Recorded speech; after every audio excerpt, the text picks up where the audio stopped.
Good morning. Welcome to our October Vision Zero meeting for Robeson County. Hope all's doing well.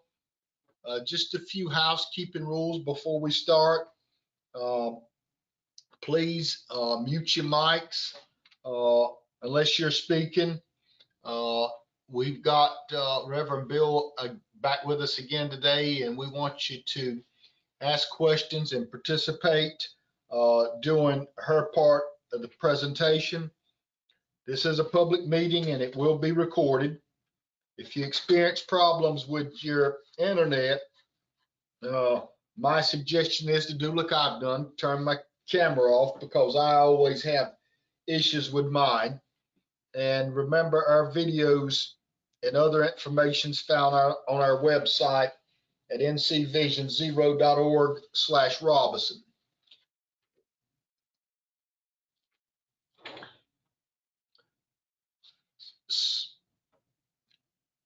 So we have updated our RAC cards, and here is one of our updated RAC card. Here's the back and front of it.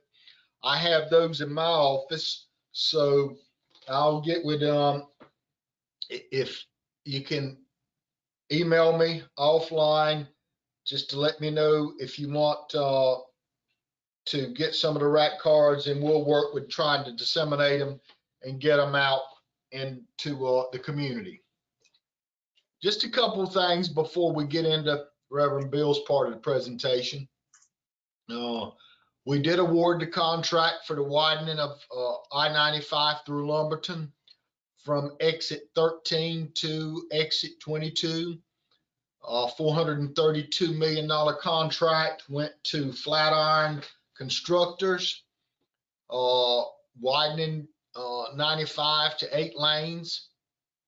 During that part of 95, rebuilding and improving exits 17, 19, and 20, elevating sections of the interstate to build it taller over the Lumber River, where we won't see the same flooding that we actually saw during Florence.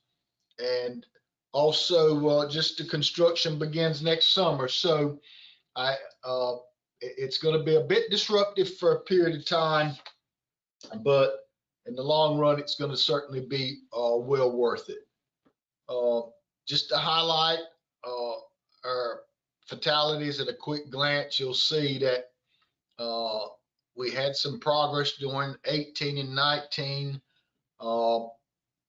but we kind of got back to our same numbers for 20. And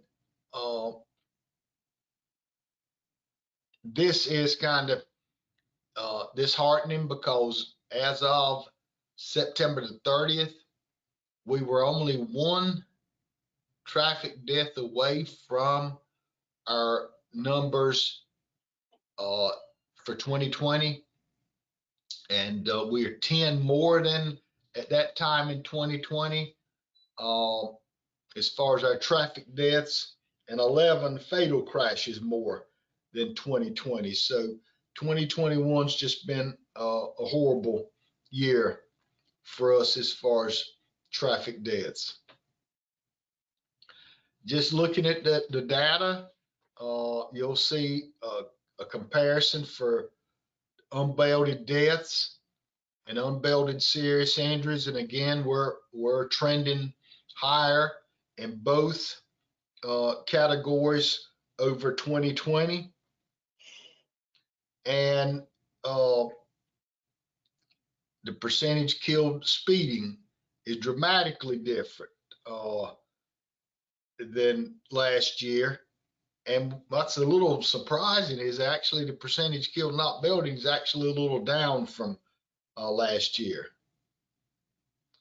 And just before we get into Reverend Bill, just want to make you aware of 3 all-way stops that's been installed by Division 6 Traffic Services Unit since our last meeting.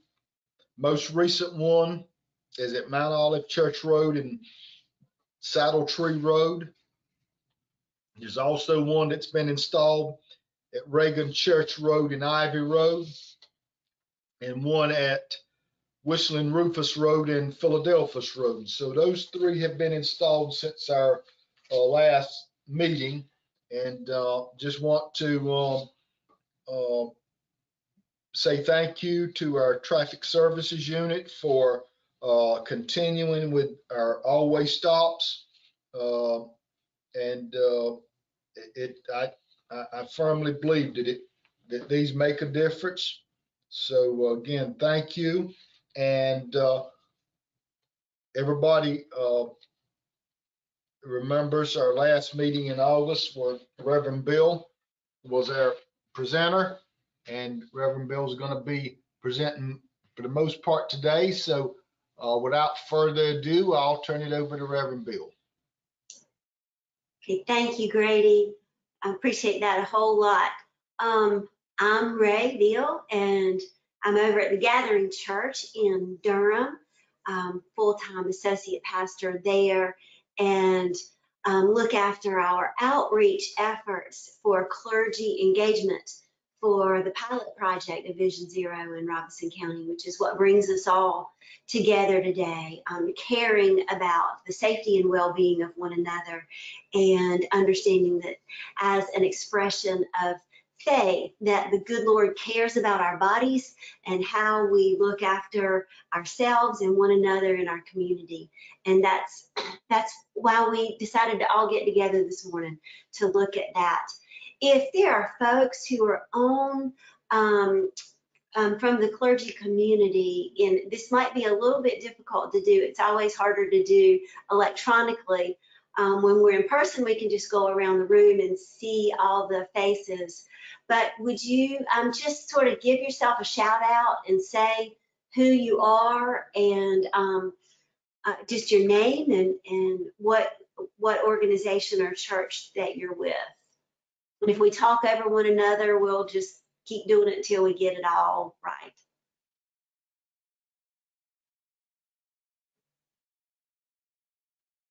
Ray, if you like, I'll just go down the alphabetical list and we'll just start with Asa. Hi, this is Asa. I am a volunteer in the community with Stop the Pain, which is a church-based ministry. And we work with a lot of substance use and recovery. And as we know, a lot of the traffic accidents that are happening in our county, some of them can be linked back to substance use. And that's how we really got involved with Vision Zero. And we're really interested in trying to get clergy more involved in the recovery as well. Right, thank you, Asa. Blake?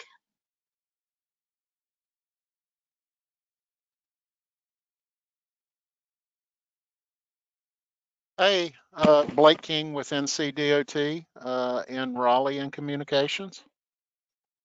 Thank you, Blake. Bryce? Bryce Bell with DOT in Robeson County.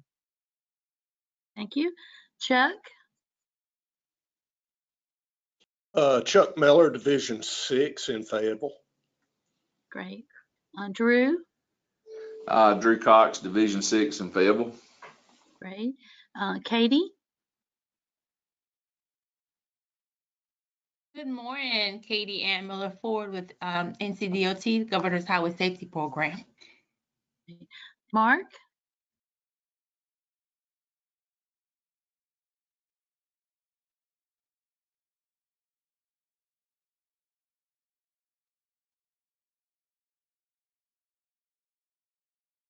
Okay.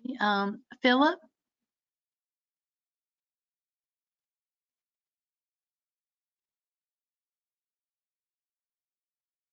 Hi, I'm Philip Richardson. I oversee the seatbelt education program, Robeson County Saved by the Bell program, and I work with UNC Health Southeastern. Okay. Thank you, Philip. Shelton? Shelton Hill, Assistant County Manager, Robeson County. Okay. Thank you. Susie?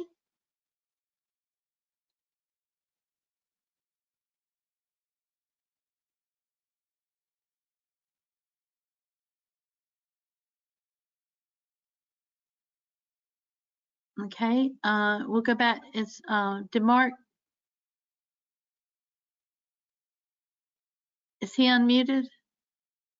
Yes, correct. Yeah, I'm unmuted now. I'm Mark Ezel. I am not a member of the clergy, but I am the director of the Governor's Highway Safety Program. Great. And I'm Cheryl, Assistant Director of the Governor's Highway Safety Program. And Andrew? I'm Andrew Barksdale, the Communications Officer for Robeson County at DOT. Okay, back to you, Ray. Fantastic. Great. Thank you so much. Welcome, everybody. I've got 4 brief things to talk about and to give an update on for the Vision Zero Clergy Outreach Report. You know, it's baseball season and we're in the World Series, and the deeper I get into the wondrousness of this project, the more I think it's like the game of baseball. It's a whole lot more complicated than it looks like when you just take a snapshot of it.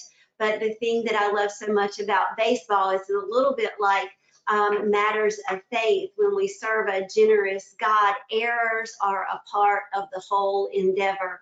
And one of the things that I've learned this last couple of weeks and months, September and October, is that I'm never going to let the fear of striking out keep me from getting in there and trying again to figure out how to connect our message with our clergy folks who are incredibly busy, incredibly overworked, and who are in a lot of ways just my heroes in a lot of ways, from the dealing with being mostly bivocational as well as working in the midst of 5 years worth of 3 huge disasters with 2 hurricanes and a pandemic. And still they keep on keeping on. We always say in clergy world, Sunday is always coming.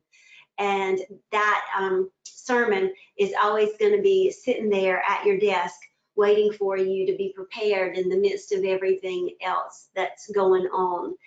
And so with that in mind, we focused on October being Clergy Appreciation Month. Specifically, October 10th was Clergy Appreciation Sunday.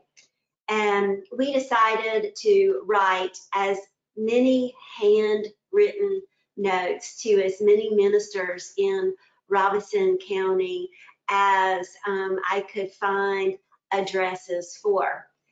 This was just a widespread effort to try to touch as many pastors, small churches, tall steeple, multi-staff, single staff, part-time staff, whatever house of worship was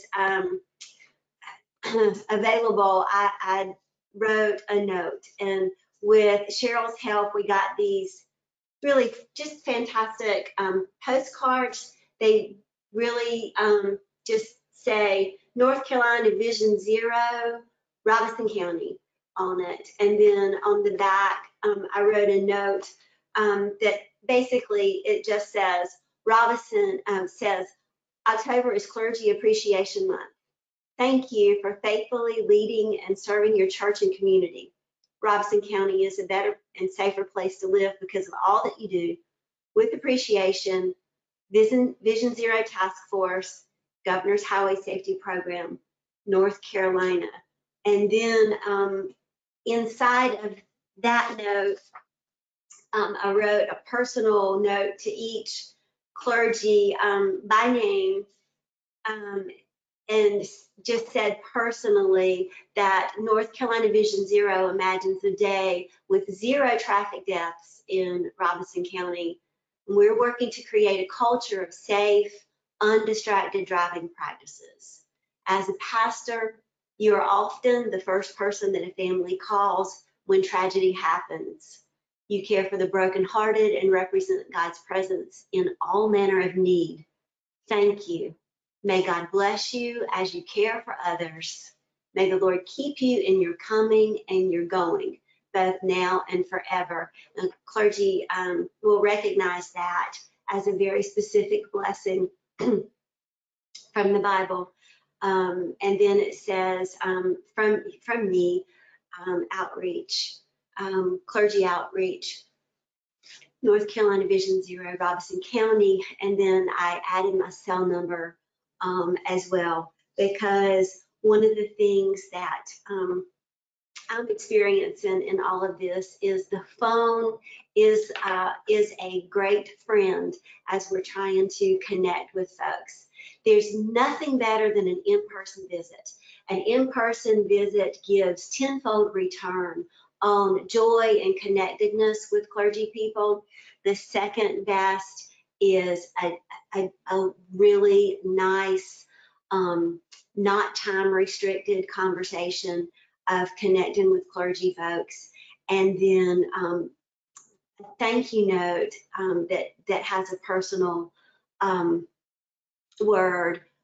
It can be also very meaningful way to connect. Now, here's where baseball swings and strikes come in. What I've learned is that the first 30 churches, the notes went out great, and that's because I had a very good list of pastors with their church address and their mailing address. But as I dug in deeper and deeper and deeper, I only had church addresses without that differentiated mailing address. And it never dawned on me that that they would start to come back because the churches don't have mailboxes. So I've received a good number back that say NMR, return to sender, no mail receptacle, unable to forward. So as I make visits, I'm carrying those that were returned in my car with me. So if I'm in Lumberton or Maxton or Faison or wherever, if I am close by, I will just hand deliver that message to the church office.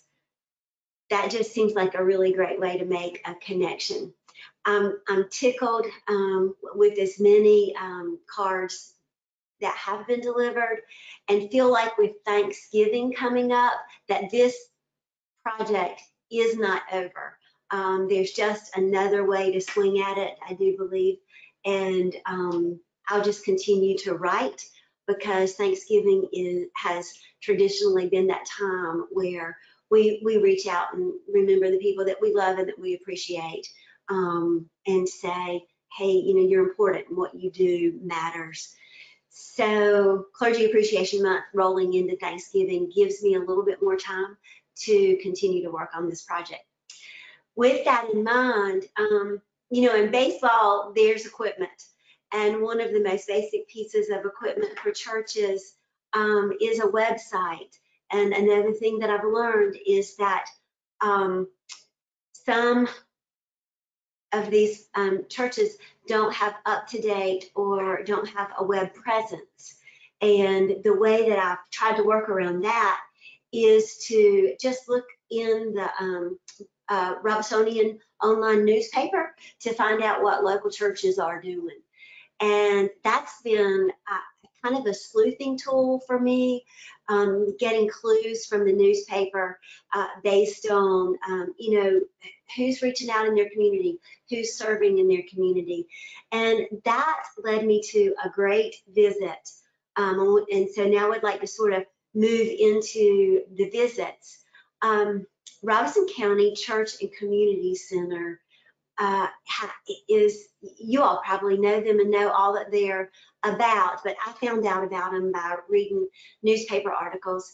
And I met with the executive director, and she had this very intuitive ability to connect the dots between their organization's understanding of the dignity and value of human life and our element, our part to play in that, of building a safe driving culture in Robeson County. There was no disconnection at all. She could basically finished my sentences for me, and that was so encouraging, and I am grateful for that connection and look forward to a day coming up when I get to go down there and be a speaker with that group of clergy people who are working at the Church and Community Center. The second visit, now this sort of goes into the thing that I can't remember, Cheryl, if we were talking about it before the meeting started or if it was in the meeting, about how hard ministers work and how hard it is to ask them to do another thing, but to encourage and cast the vision and make it some low-hanging fruit so that they can connect around our vision and us around their vision of caring for their people. This second visit for me was actually a vacation day. I took a vacation day from my regular responsibilities on Sunday in observance of my 30th wedding anniversary. Praise the Lord. We took a weekend off, and we took a Sabbath and drove down to Robeson County and worshiped in a church in Robeson County. And not only was the preaching amazing for my husband and me, the people were welcoming and fantastic. And I started to have a real strong sense that this is the kind of connection and experience that will bring about change. These pastors are very, very good at what they do, and to basically sit in the pew of some of the finest preaching that I have heard. And the senior pastor at my church is exceptional. So I'm not exactly surrounded by mediocrity, but to sit and hear the kind of preaching that I got to hear was moving and engaging, and it brings me one step closer in that long endeavor, like baseball, of trying to get to the next base of connection. And I believe that more of these type experiences will bring about change, just beginning with a profound sense of respect for what these clergy do. I believe will make a big difference.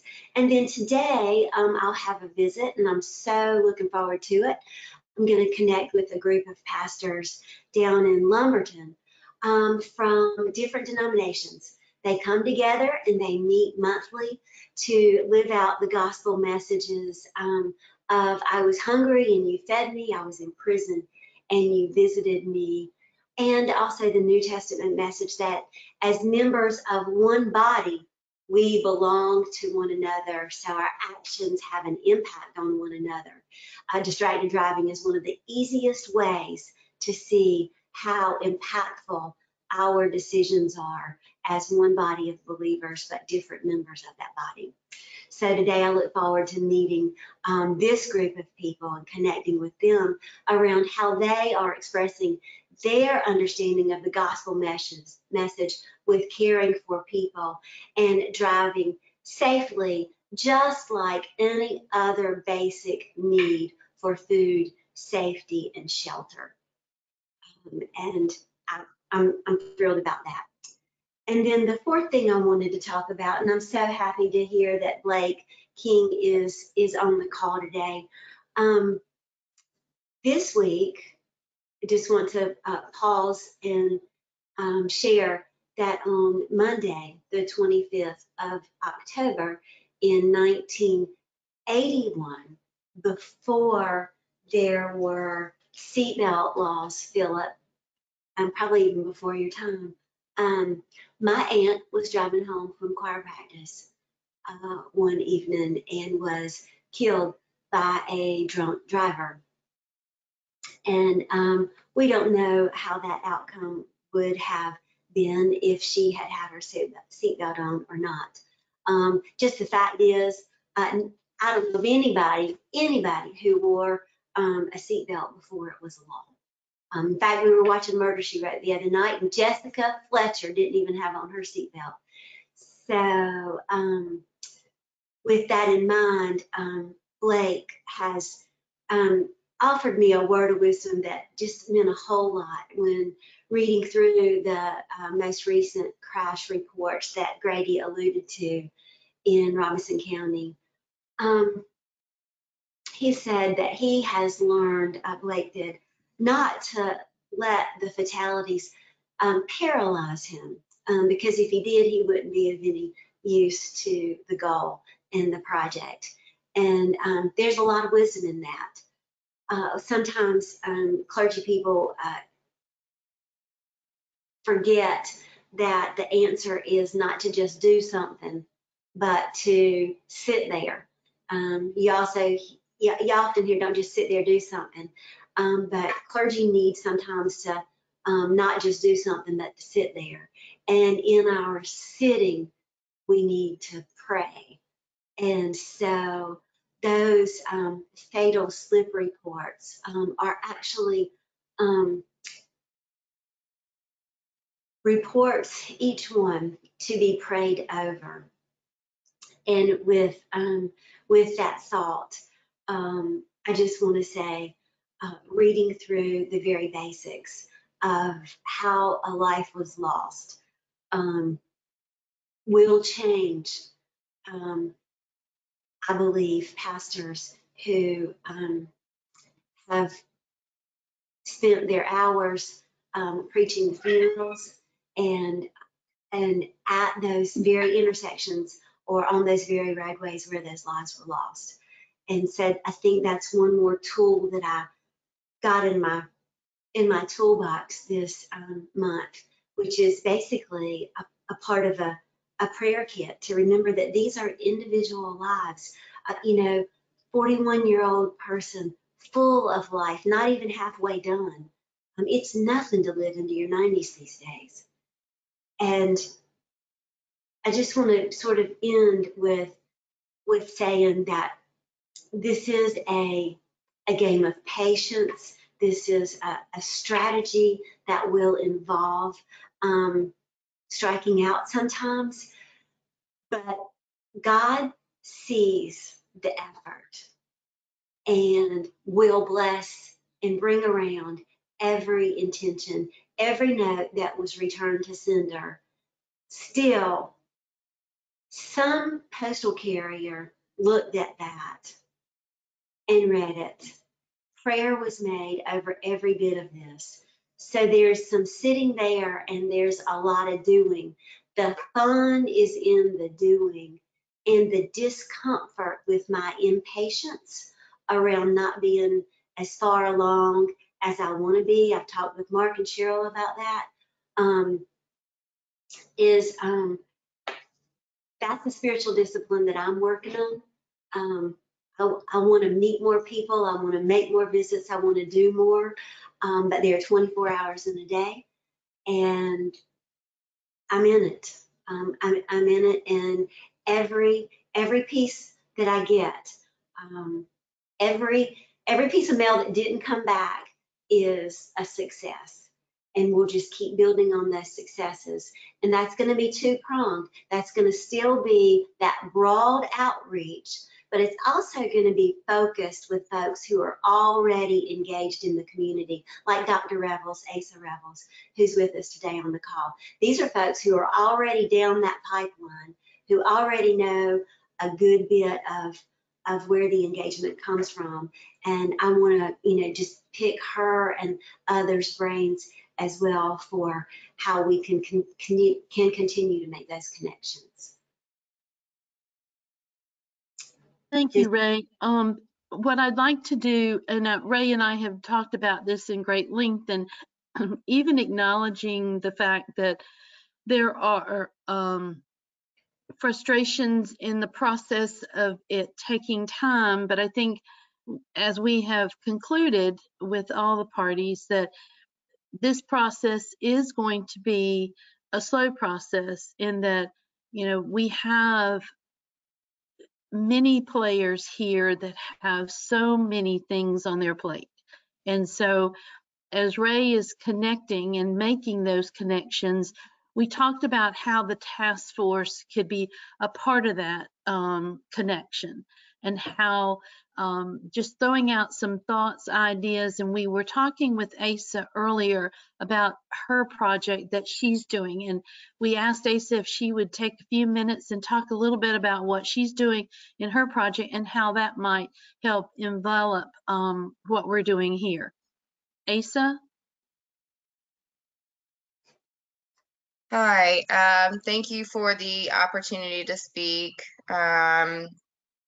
I have been working with Stop the Pain. Stop the Pain was founded in 2013 by a retired state highway patrolman who was a member of the recovery community. His name was Mike Chavis, and he was very passionate about helping the community. And I was fortunate enough to meet him a few months before he passed away. And if you knew him, he was a very passionate and inspiring man, and he kind of pulled me in to Stop the Pain, and I haven't looked back.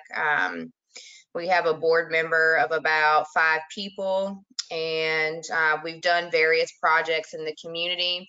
And one of our biggest challenges is trying to engage the churches in our community. We really strongly feel that they can make a substantial difference as far as recovery and highway safety and other health issues in our community.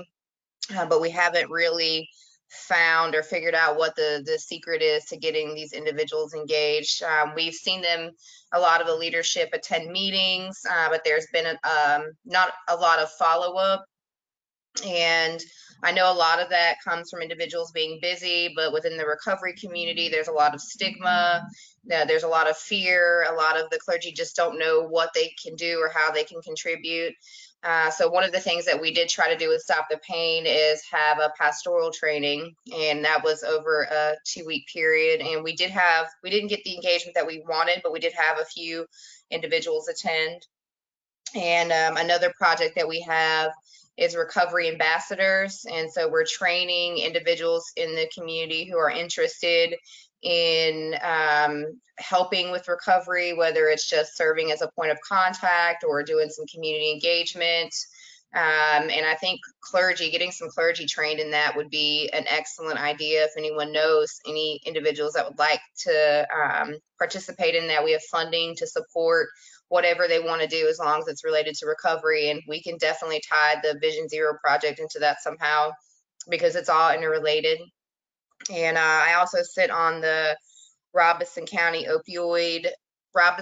Rural Opioid Consortium that's oversaw by RHCC, and September was National Recovery Month. And so one of the activities that we did was to try and get churches to post messages related to stigma on their marquee. So a lot of the churches in our community, almost all of them have some sort of marquee, and they're always posting messages. And so we really tried to get the churches engaged in that way. We again didn't have a lot of success. I know we shared it on our social medias. We hand delivered some of the messaging to the churches as well. We also did billboard signs and some of the yard signs. I know a lot of churches put the yard signs up, so that was great. But that's where we're at. And, I've been very frustrated, but I'm still motivated to continue to figure out how we can pull these individuals in and get them more involved. And I look forward to working with you on figuring out exactly what it's going to take. Asa, thank you very much. I know when Ray and myself have talked with you and listening to your various activities and engagements with the clergy, we see an enormous amount of overlap. We understand that the Stop the Pain project is about addiction, and even though there are a number of things that you have done, we're hoping that maybe some of that interaction, pastoral training, for example, that we could possibly do some training about traffic enforcement messages and being able to spread that word and integrate that messaging into much of the scripture that Ray has identified that has a piece to this. The ambassador idea, you know, we have a very strong task force that has been ongoing with Vision Zero for the past 3 years. And we feel like now's the time for the task force to begin a more personal, in-depth working piece of this. And so one of the thoughts we had was to ask each one of the task force members to present to us an email, a name, an address, location, and maybe even an invitation for Ray to come to that church, to be able not only to speak, but maybe to just integrate with them. And I know that's some of the thoughts we've had in the past that has brought Ray to the meeting today, this afternoon, to talk to many of the clergy and get their personal information so that we can almost have a subsection of a task force on getting things together, getting the messages out. One of the things we have discovered in the social media platform are there many churches, because of the pandemic, have had their services on Facebook, and having that FaceTime, if you will, to be able to listen to sermons when you couldn't physically be in the church itself. And so making sure that we can get those connections as well. So Grady will be asking through email again to all of our task force members to help us connect with your area church, with your information in your community, even the churches that you may not be part of, but within your surrounding area, your location. And so as soon as we get that information, that's going to help us build this foundation that we're looking for. Ray, would you like to expand? Just to say sort of amen with the exclamation point on the end of it, one of the things that AC y'all are doing, that it's so huge. I mean, you're talking about an issue that is profoundly difficult.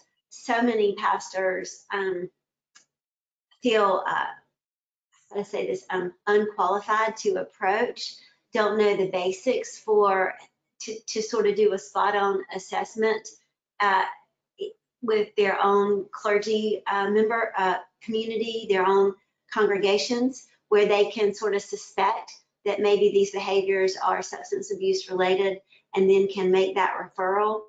I've experienced in Wake County even some churches, and I'm very sad to say this, who have really beautiful buildings that go incredibly unused, and they're very hesitant to have recovery, AA, NA, SA, Al-Anon meetings meet and use their facilities, which we all know that they're God's facilities, and that we get to be good stewards over them, or we get to be the other kind of steward, the stingy steward, and it doesn't always work out well long term for churches who are unwilling to share their space. On the other hand, there are some churches that should have dried up and gone away years ago because they're just too old to still be alive, and yet they're incredibly generous with their space for recovery groups to meet.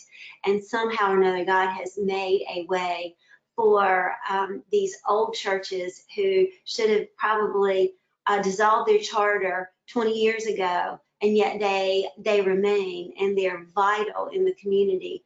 And so as we are thinking about what this means, as a church person who lives with one foot in the community and another foot in church world, there's a lot of denominational division that's going on right now. Some of it is extraordinarily painful, and a lot of our clergy folks don't know how it's all going to shake out.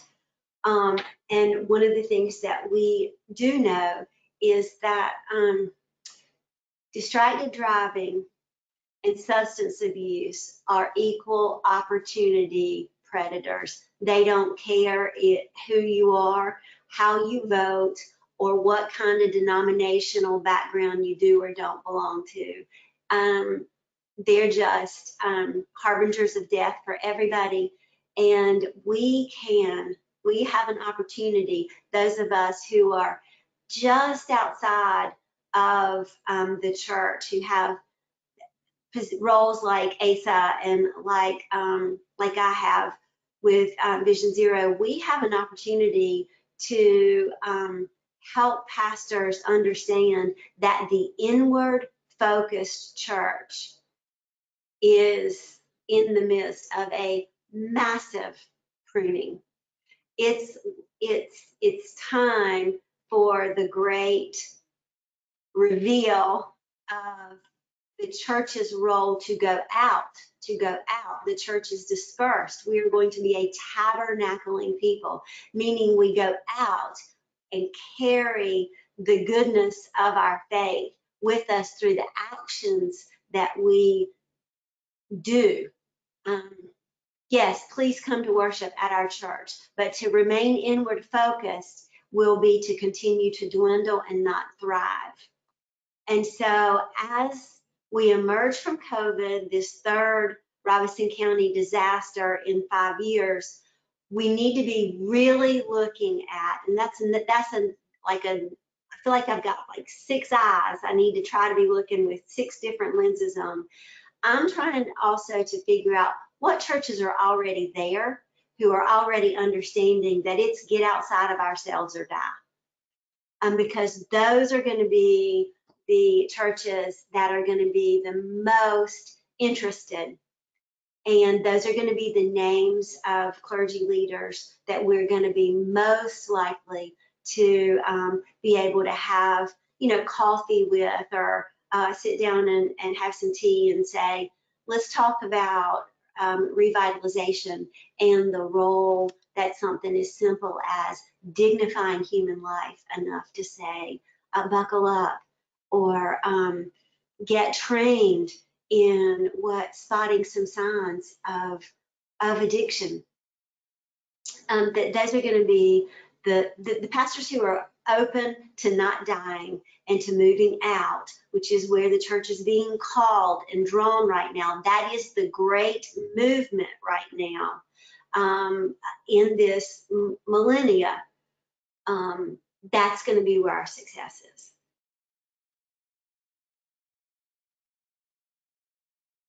Hey, folks, this is Mark. There was something, Ray, that you said that sort of struck a chord with me, and that is that a lot of pastors and clergy may not be trained on how to recognize signs and things of that nature.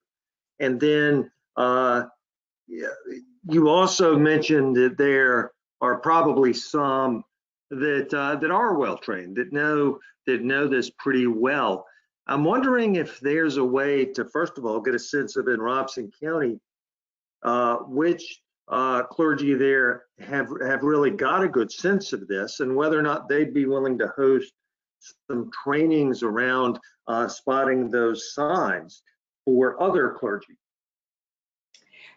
Okay, that's a great idea, and I've got the person in mind who I'm going to reach out to today about that. Because he's a retired military chaplain who serves part-time at a small church down in Robeson County. And I think he might be my go-to person for that kind of connection and training. Anybody who's had a career in military chaplaincy is going to have that level of ongoing continuing education. Mm-hmm. So thank you for that, Mark and Asa. I will say too that we do have some funding. It's not a lot, but if we need to purchase food or anything like that, Stop the Pain can help support that. Great. And Asa's bringing up an important point in the recovery community. One thing that's very important is for people to be well fed and well nourished. as they're trying to get clean. And that's one, like hands-on teaching. If we had clergy and food at the same time, that would be one very easy object lesson for why Jesus gathered at the table so many times. Why was the first miracle recorded at the wedding feast? Why was the Last Supper the Last Supper? You know, why wasn't it the last hymn sing? No, it was the last meal. So thank you for that. Okay, so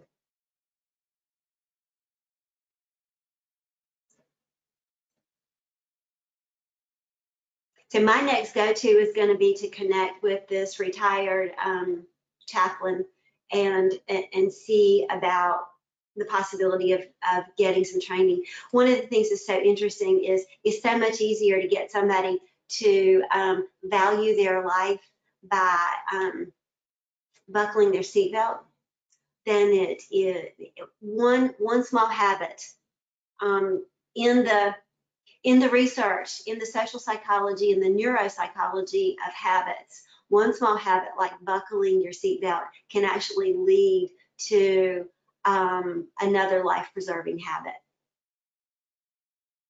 And we can talk more about that at a later time if anybody's interested in hearing more about the power of habit. That's one of my happy things to talk about.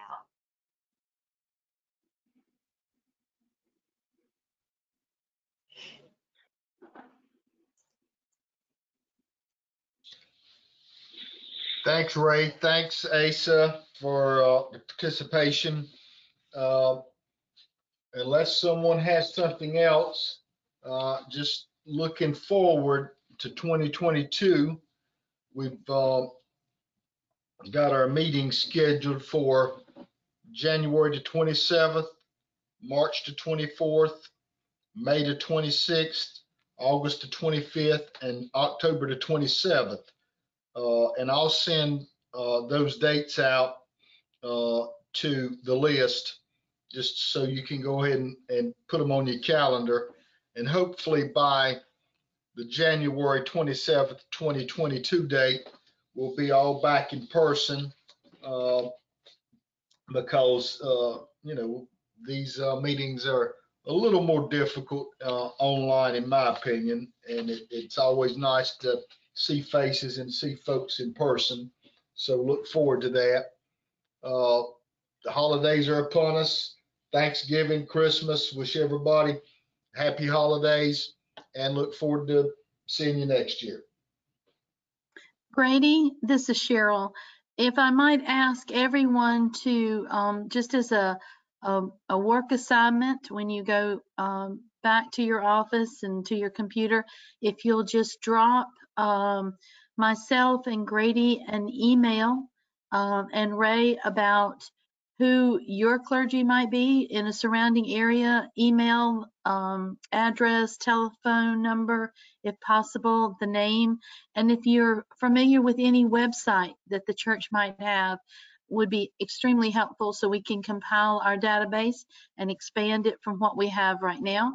And so we can move forward. And I'm sure, Ray, when you have your meeting today, if you'll just pull out a sheet of paper and let everyone sign up and get that type of information, and then we'll transpose it electronically and we'll move forward. Okay. Thank you, Grady. Thanks, you, Ray. Cheryl. Everybody have a good day. Thanks. Bye. Bye-bye.